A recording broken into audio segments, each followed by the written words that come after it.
వరంగల్ నగరంలోని వెంకట్రామ జంక్షన్ వద్ద CM Revanth Reddy Hazeem Jahi mill కార్మికులకు ఇస్తామన్న 200 గజాల నివాస స్థలంను వెంటనే ఇవ్వాలని కార్మికులు డిమాండ్ చేస్తున్నారు.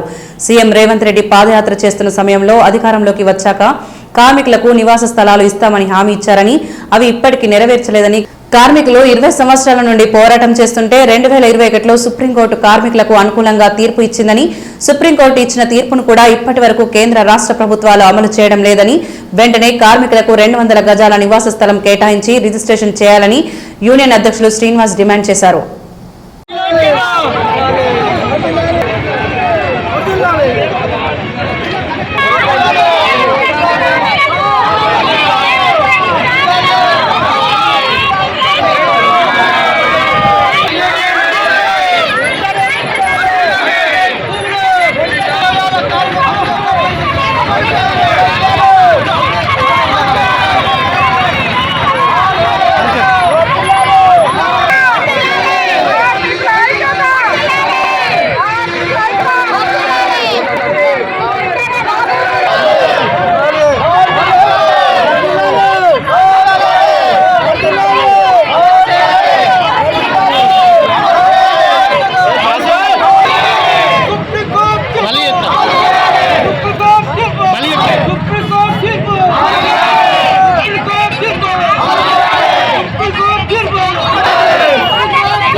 మిల్లు యూనియన్ అధ్యక్షుడిని శ్రీనివాస్ నా పేరు. ఈ పోరాటం నడవబట్టి 24 సంవత్సరాలు.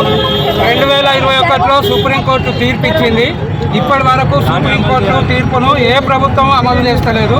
వెంటనే అమలు చేయాలనేది కూడా మేము విజ్ఞప్తి చేస్తున్నాం. రేవంత్ రెడ్డి ఇక్కడ పిసిసి అధ్యక్షుడు ఉన్నప్పుడు హెడ్ పోస్ట్ ఆఫీస్ దగ్గర మీటింగ్ పెట్టిన సందర్భంలో వచ్చి హామీ ఇచ్చిండ్రు, మేము అధికారంలోకి వస్తే తప్పకుండా వెంటనే మేము సుప్రీంకోర్టు తీర్పును అమలు చేసి ఈ కార్మికులకు న్యాయం చేస్తామనేది చెప్పారు. సుప్రీంకోర్టు తీర్పు స్పష్టంగా చెప్పింది, రాష్ట్ర ప్రభుత్వం కానీ కేంద్ర ప్రభుత్వం కానీ దాన్ని అమలు చేయాలి, ప్రతి కార్మికునికి 200 గజాలు ఇవ్వాలి అనేది చెప్పడం జరిగింది. అది దానికి సంబంధించి ఇప్పటి వరకు కూడా అమలు చేస్తారు.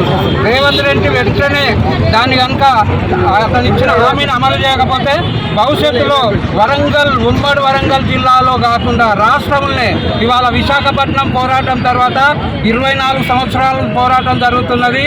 ఈ తెలంగాణలో ఇంతకంటే పోరాటం వేరే దగ్గర లేదు. ఇది పెద్ద పోరాటము.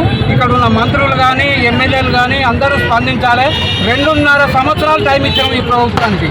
2.5 సంవత్సరాల టైంలో కూడా ఇప్పటి వరకు స్పందించలేదు. ఈ మా ఫైలు కూడా ముఖ్యమంత్రి దగ్గర ఉంది. దాన్ని వెంటనే అమలు చేయాలనేది మేము ఆ దృష్టికి తీసుకొస్తాను. ఆఫీసు విషయం కూడా మీ దృష్టికి తీసుకొస్తున్నాం. ఆఫీసు విషయంలో కూలగొట్టిన వెంటనే కొండ మురళి గారు వచ్చి మనం ఏం చెప్పలేదు. ఆయన ప్రెస్ మీట్ పెట్టి ఏం చెప్పినానంటే, నేను అదే స్థలంలో నెల లోపల ఆఫీసు కానీ కార్మికులు ఏది కోరుకుంటే ఆ కోరుకున్న ప్రకారం నేను కట్టిస్తా అనేది హామీ ఇచ్చిండు. ఇప్పటి వరకు అడ్రస్ లేదు. ఓం నమ శివాయకు కొండమర్లి భయపడుతున్నాడా అనేది మాకు అనుమానం వస్తుంది. కొండమర్లి తలుచుకుంటే ఓం నమ శివాయ అంతా ఒక మినిస్టర్ వాళ్ళ భార్య ఒక్కరోజు కార్మికుల కోసం ఓం నమ శివాయ పిలిపించి వాళ్ళ సమస్య పరిష్కారం చేసి వాళ్ళ కూలగొట్టిన ఆఫీస్ స్థలంలోనే ఆఫీస్ కట్టి అంటే సమస్య అయిపోతుంది. ఇప్పటికైనా కొండమర్లి గారు కొండ దంపతులు మినిస్టర్ కానీ స్పందించి వెంటనే దాన్ని అమలు చేయడానికి ప్రయత్నం చేయాలనేది